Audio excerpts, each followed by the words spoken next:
Not working? There we go. Bob in Chicago, how you doing? Hi, Matt. I was hoping you'd be on today. I'm here, but I'm going to make you talk to Don because we had a caller who didn't want to talk to me. So I'm. No, I'm just kidding. Well, Go ahead. It's kind of about your experience while I'm calling. Is that I'm in a similar situation. Your caller guy asked me to say what I wanted. It was like theist hanging by a thread. Yeah. Went most of my life trying to people please, and Christianity is the way I got my needs met. Became a pastor, homeschooled my kids.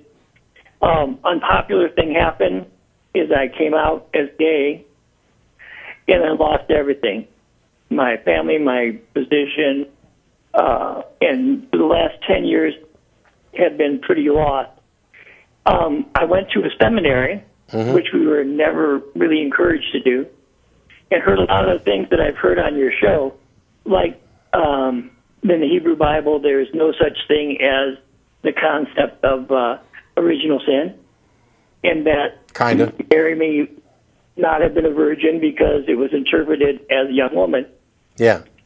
So now, in my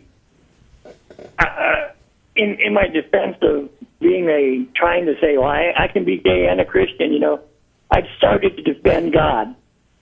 So you can definitely be gay and be a Christian, and there are a number of Christian churches that are also very gay friendly. My question is, why would you want to be?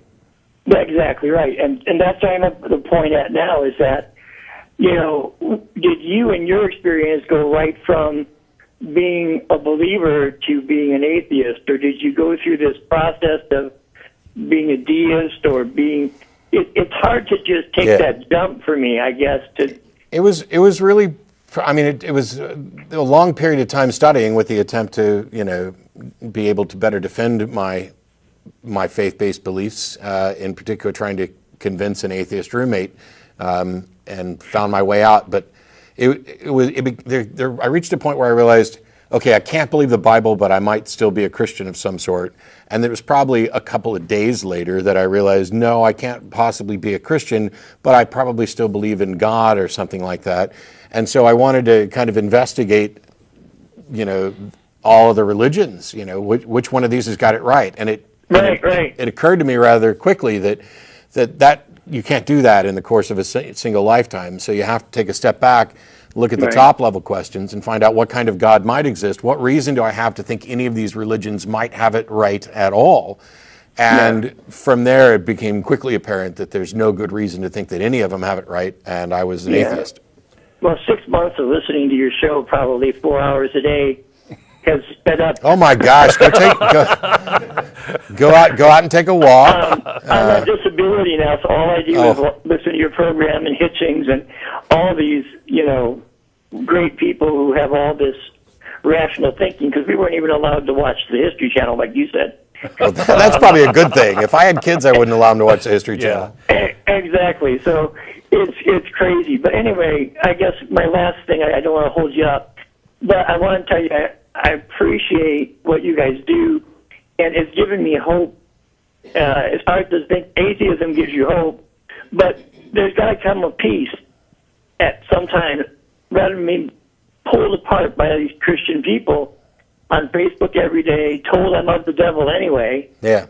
So, and my son he's 33 and just had my first grandson. And out of all my family and Christian friends, he has stuck with me, but he is thinking about becoming an atheist. And I have such guilt over that. Why? And that's why I think, deist is that's his decision. By a thread, So well, you wanted to chime in on this? Yeah, that's he's going to have to make up his own mind. You're not responsible, for a 33-year-old kid. I wanted to mention something. On the Atheist Community of Austin website, we have a dozen or so testimonials of different people telling their stories, how they became atheists, and you might look at that. One of the themes I think there is that it often takes 6, 8, 10 years for a lot of folks to come to that conclusion, and it often takes a lot of work and study.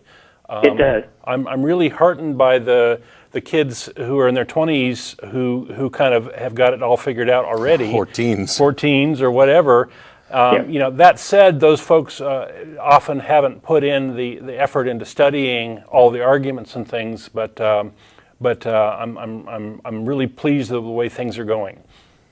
Yeah, it's great. I'm 57 now, and with my disease process, I have almost died 3 times. Oh my goodness! Wow. So it's a little. I'm trying to speed up the process. Okay. Not the dying process. No. The what happens when I'm not here process. Right. So this. Thanks again for talking to me. Yeah, I appreciate it. Thanks a lot for calling, Bob. Bye-bye. Bye. Take care. And Bob, anybody else, just quick notes. You can also do a Google search for Recovering from Religion. The Recovering from Religion organization there is for people who are in your position, who are finding their way out and dealing with the difficulties of life. They also have started the Hotline Project, where people can call in. I'll be manning the phones at some point, as soon as I get that final training knocked out.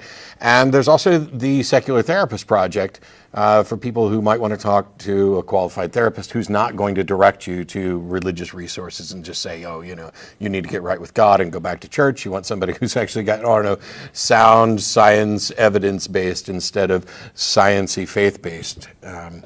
It's a discrete referral system, right? Yeah, it's all private, and in Bob's case, you know, as someone who was involved with the clergy for a number of years, might also look into the Clergy Project, which exists to allow current and former clergy members who don't believe anymore to interact with each other and talk about the difficulties that they're going through. We've mentioned all of these before on the show, but it's good to get the information out again as people call in. Yeah, it's great that there's organizations